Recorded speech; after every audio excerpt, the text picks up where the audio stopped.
Glória a Deus. Eu quero convidar a igreja para abrir as vossas Bíblias em 1 aos Coríntios, carta que o apóstolo Paulo escreveu à igreja lá em Coríntios, capítulo de número 9.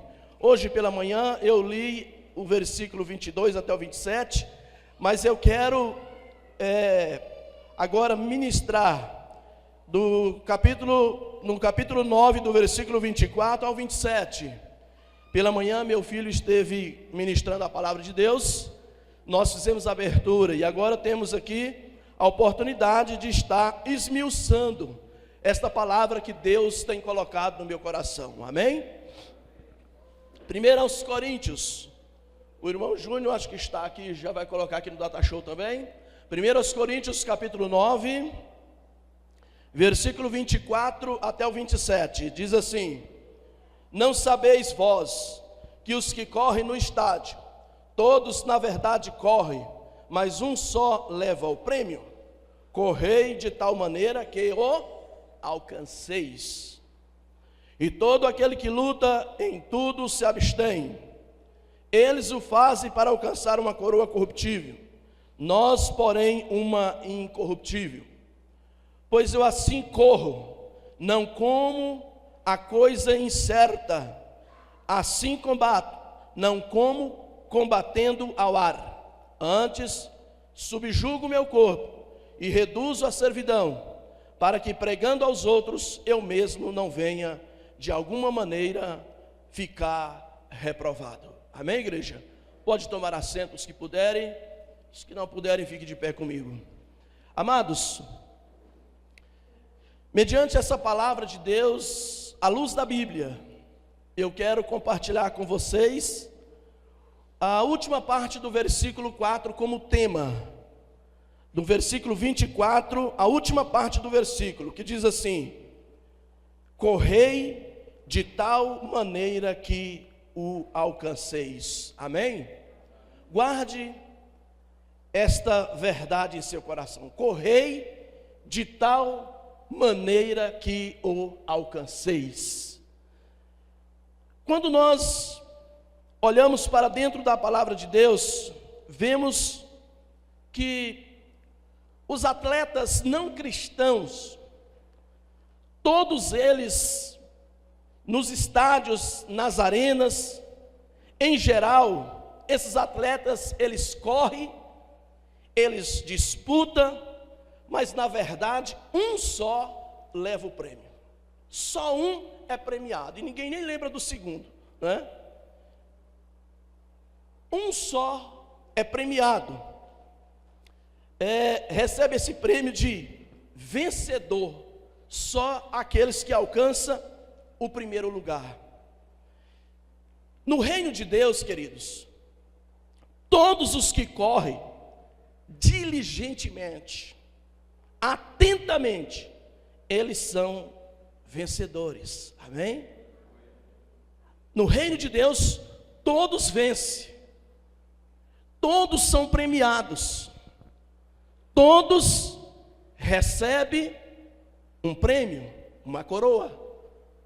E nós vamos observar as 4 coroas que Deus tem para os eleitos, para a geração eleita. No livro de 1 Pedro, capítulo 2, versículo 9, Pedro nos chama de geração eleita, nação santa, povo adquirido para honrar o nome daquele que vive e daquele que reina para todo sempre. O versículo 27 diz assim: antes subjugo meu corpo e reduzo a servidão, para que pregando aos outros. O apóstolo Paulo, ele diz assim: olha, eu me esforço, eu me empenho, eu me disponibilizo à escravidão, a escravizar o meu corpo, mas eu cuido também, eu mesmo, para que eu mesmo de alguma maneira não venha ficar o quê? Reprovado. E vemos um contraste nos atletas não cristãos. Nós vemos esse contraste nessas pessoas em que eles esforçam, em que eles busca de várias maneiras a enquadrar dentro de um perfil, e às vezes por milésimo de segundo, eles decidem receber o seu prêmio. Os atletas olímpicos, todos eles treinam 6 horas por dia, eles passam fome, ou às vezes eles comem demais, né? Para chegar ao quê? Para chegar a uma postura exigida para aquele ofício.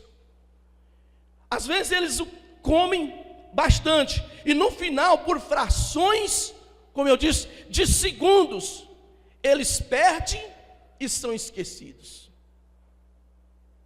Milésimos.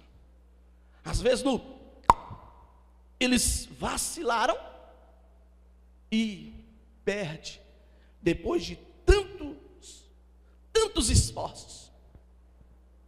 Eles são esquecidos. Já no reino de Deus, eu disse, todos nós somos premiados. Amém? Todos nós somos premiados. Olha que tem pessoas que estão sendo premiadas com poucos esforços. Há pessoas que estão sendo premiadas com poucos esforços, pois eles não oram 6 horas, meu Deus, 6 horas, né? Eles não oram 6 horas, nem 1 hora. Muitos estão sendo premiados, estão sendo beneficiados, mas não ora nem 1 hora, nem jejum. Às vezes nem lê a Bíblia, e estão sendo premiados. Às vezes nem dizima, mas estão sendo premiados. E ainda fala mal do irmão, mas mesmo assim está sendo premiado. Às vezes é bruto como esposo, é bruto como pai para com seus filhos. Às vezes ela é respondona como esposa. Os cônjuges não têm diálogos. Qualquer coisa grita de uma maneira que os vizinhos se assustam, se pasmam. Quem conhece a palavra, se o vizinho é crente, ele diz, misericórdia. Mas se ele não é crente, ele diz, as cruz credo. Né?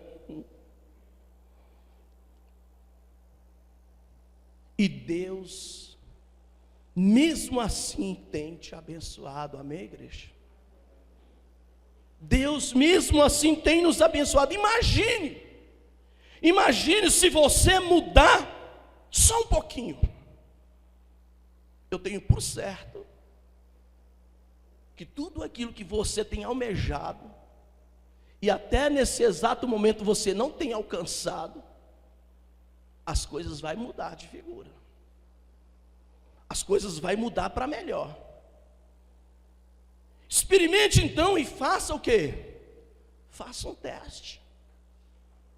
Usufrua do direito, dos privilégios que nós temos em Deus. Fazendo o quê, pastor? Provando. Salmo 34:8, o que diz? Provai e vede que Deus é bom. Amém, igreja? Eu acredito que ninguém está enquadrado nessa primeira expressão de não orar, de não ler a Bíblia, de não se comportar. Eu creio que todos fazem algo para Deus.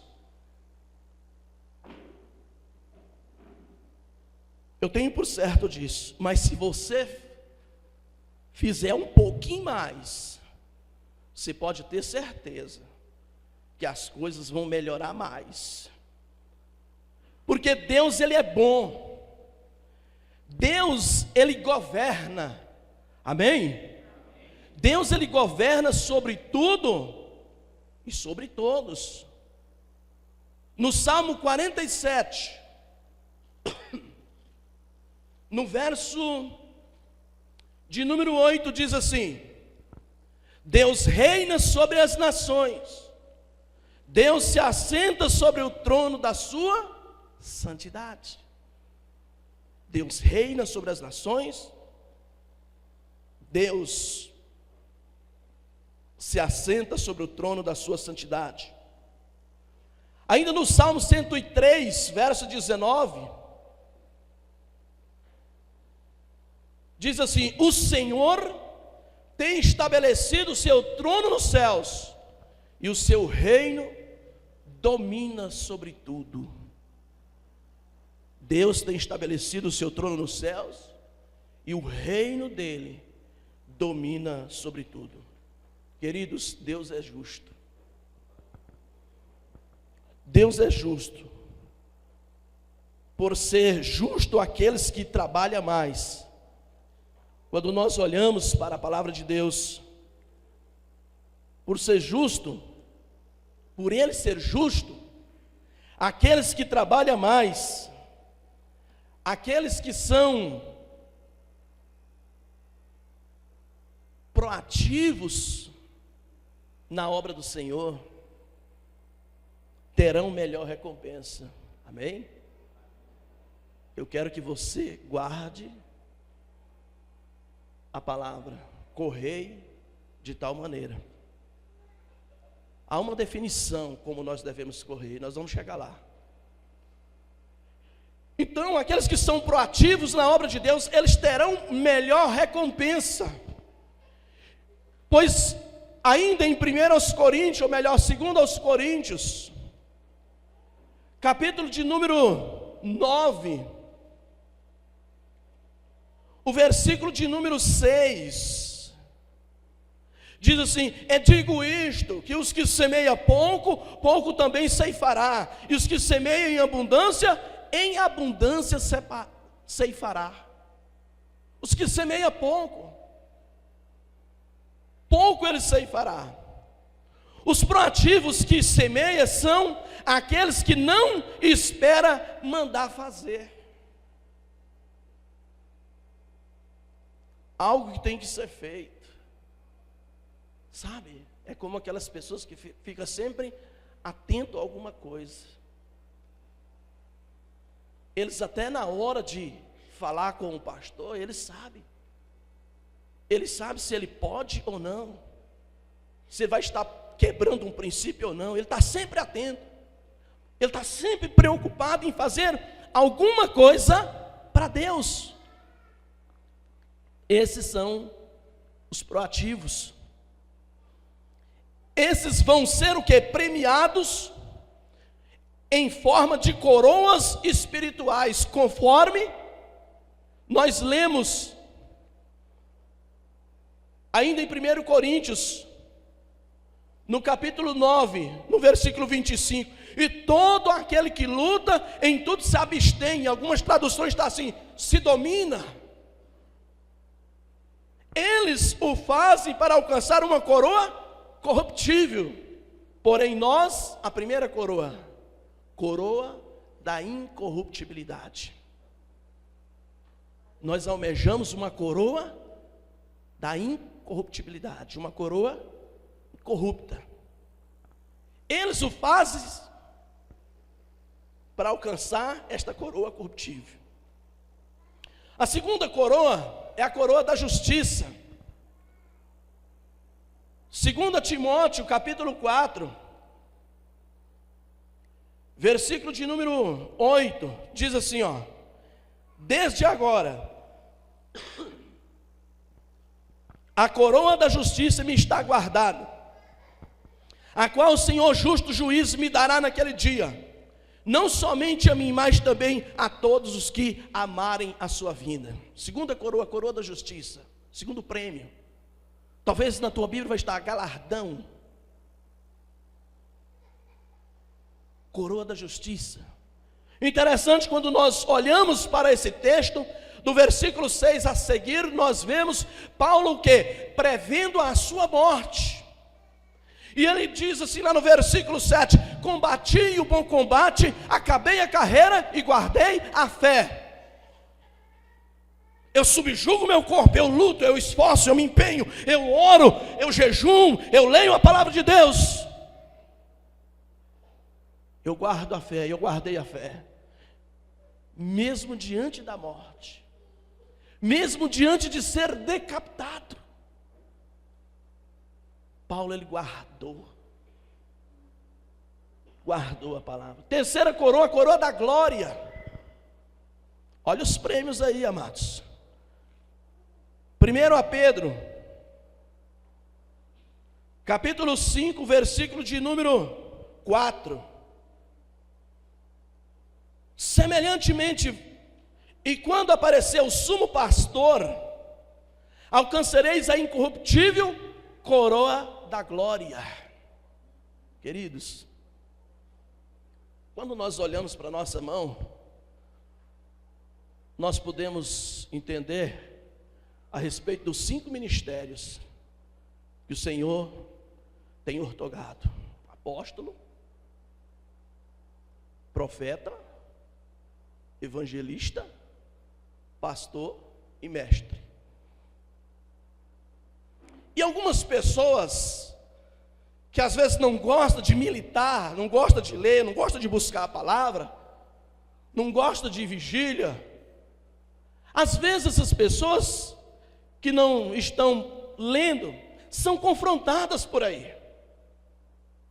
Alguém chega para essas pessoas e diz assim: você está errado, porque não existe pastor. Não existe. E a pessoa que não milita, a pessoa que não se subjuga, que não malha, que não esforça, sabe por quê? Que muitas das vezes ele pode perder um desses prêmios? Porque ele não consegue ver ou reaver que Jesus é o sumo pastor. E ele deu uns, como eu citei aqui, os 5 ministérios. Então nós olhamos e aprendemos nessa terceira coroa, coroa da glória. E quando aparecer o sumo pastor, quem é ele? Jesus. Alcançareis a incorruptível coroa da glória, a terceira coroa. E a quarta coroa, coroa da vida. Tiago capítulo 1, versículo 12. Bem-aventurado o varão que sofre a tentação, porque quando for provado, quando ele malha, tá? Estou falando aqui no âmbito espiritual. Quando ele for provado, ele receberá a coroa da vida, a qual o Senhor tem prometido aos que o ama, aos que diligentemente se empenham na obra de Deus. Então nós podemos, queridos, observar dentro dessa leitura que nós lemos aqui na palavra de Deus, que o versículo de número 24 do texto lido, a parte B do versículo, diz assim: correi de tal maneira que o alcanceis. Correi de tal maneira, não importa se a corrida é mais acelerada ou se a corrida é menos acelerada. O que você não pode é parar. O que você não pode é sucumbir-se diante das circunstâncias. O que você não pode é desistir. A Bíblia diz que aquele que põe a mão no arado e olha para trás, esse tal não é apto para o reino de Deus. Essa palavra pega muitas das vezes a gente, querido, porque a vontade de desistir vem todo dia.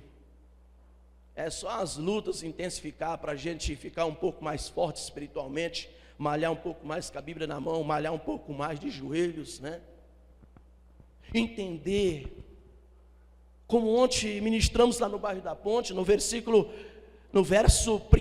e 2 do Salmo 21, 121, quando o salmista ele diz assim: eleva os olhos para o monte, de onde me virá o socorro? Na hermenêutica bíblica, nós vemos ele respondendo, dizendo assim, porque a Bíblia pergunta e a Bíblia responde. Aí ele diz assim: o meu socorro vem do Senhor, que fez os céus e a terra.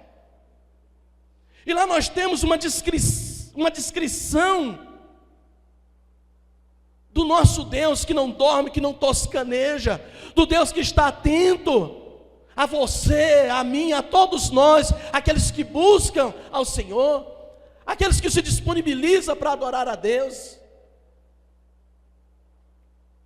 Então, quando nós olhamos, nós entendemos que nós podemos correr ou mais rápido ou menos rápido, mais acelerado ou menos acelerado, né? Mas o que nós não podemos fazer é desistir, é parar. Você não pode acreditar que Deus não te ama, não creia nisso. Deus te ama. Deus ama você. Deus está te vendo. Se Ele não toscaneja, é porque Ele está te vendo. Deus não dorme, ou seja, Deus nem cochila, né?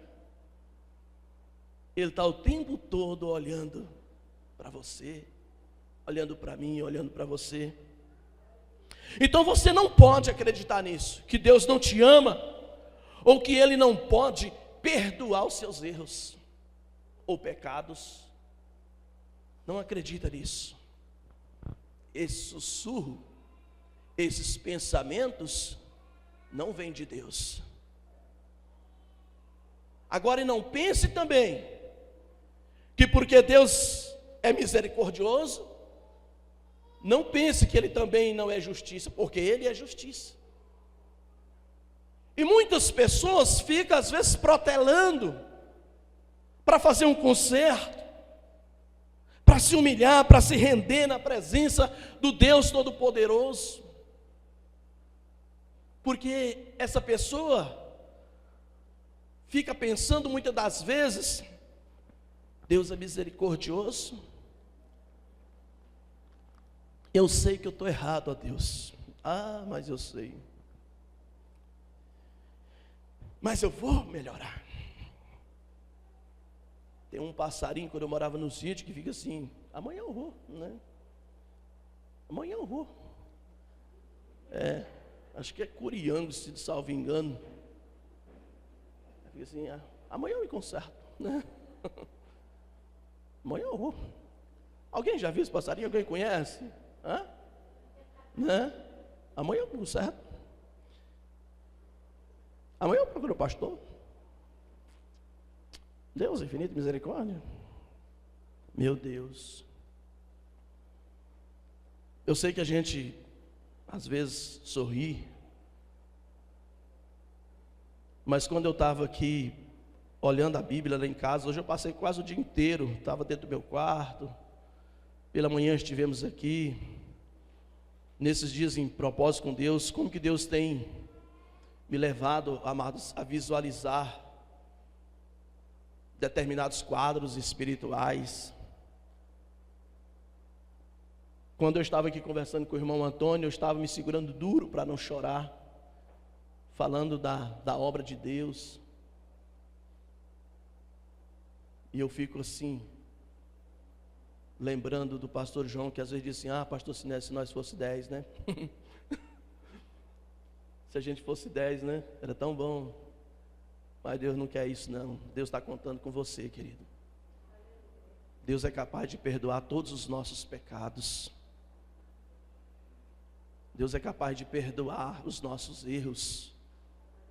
Agora nós precisamos de agir. Às vezes nós somos o quê? Confrontados, por quê? Porque Jesus não está sendo o único.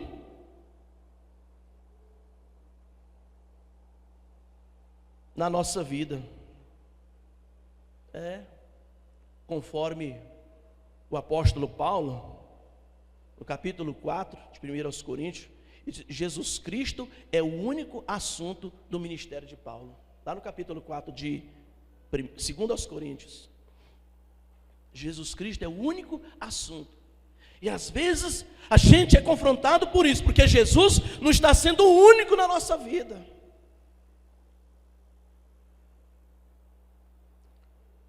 No versículo 8 e 9 do capítulo 4 diz assim, olha bem: em tudo somos atribulados, mas não angustiados. Existem pessoas por aí, queridos, que estão vivendo uma angústia. Não é o seu caso, não é o nosso caso. Às vezes a gente fica sem saber para onde ir, perplexo. Mas olha o que a palavra de Deus diz aqui no versículo 8: mas não desanimados. No versículo 9: perseguidos, mas não desamparados, abatido, mas não destruído, porque ainda há fôlego de vida para nós glorificarmos o nome de Jesus. Amém, igreja? Quantos crê tão somente glorifique e aplauda o Senhor Jesus. Aleluia, glória a Deus. Para nós encerrarmos, o Salmo 127, amados, o verso 4, diz assim: como flechas na mão do valente, assim são os filhos da mocidade.